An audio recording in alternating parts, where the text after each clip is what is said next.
Well, with my work, I construct the entire scenes. They're all based in domesticity. I'm really interested in the theatrical nature of the domestic environment. I actually do it in my car park, so in an open outdoor space I build 2 walls and completely decorate them with found materials from second-hand resources mainly, so from the carpet to the wallpaper to the ornaments. I'm shooting it outdoors because I think the natural light emphasises the theatrical nature, the artificialness. It's not a light that you could ever really achieve in a real home because there's no ceiling, so it's all flooding into the image, and sometimes the shadows are extreme and I can't control that no matter what time of day I'm shooting. I'm particularly interested in construction photography or fabrication, and Jeff Wall is obviously the predecessor. I mean, the first person to really start doing this. Jeffrey Crutzen and Angela Strassheim, who was in the previous reGeneration. My subjects, they range from acquaintances to people I know very well, and I combine my friends with other people to make families. I like to make up my own families, and the one piece in the show, a family assembled, but it's unclear whether they're a married couple, whether it's the person's daughter. There's an age gap between the male and the female, but then there's a child, so that represents a family.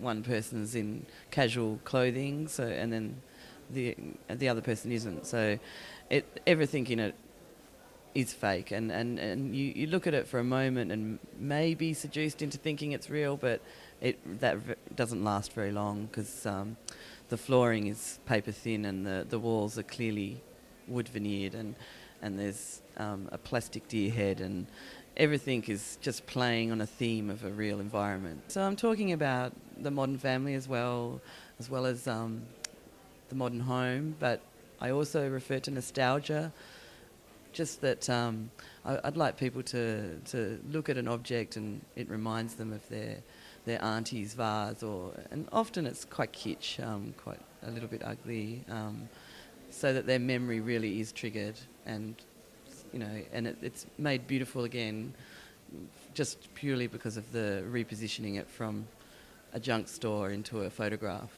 When you walk around, there's clearly a feeling. I mean, there's a sense of melancholy, which is a little, I suppose, a bit sad, but that could be a fashion. I think, there was some obvious trends that seem to appear.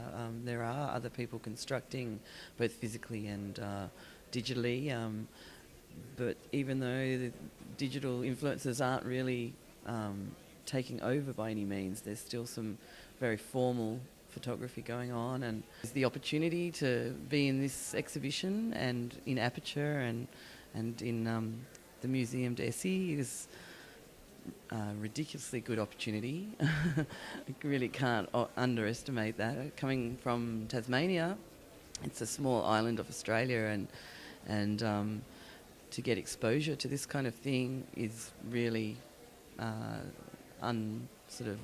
unexplainable. Just to be in a publication and a travelling exhibition that goes to so many places. Already I've had contact from people from Paris and wanting to talk about my work in lectures at universities, and within Australia it raises your profile. I think meeting gallerists and doing things like the portfolio review, I think that definitely gives such a greater chance of meeting people with something that's already been accepted as a worthwhile project.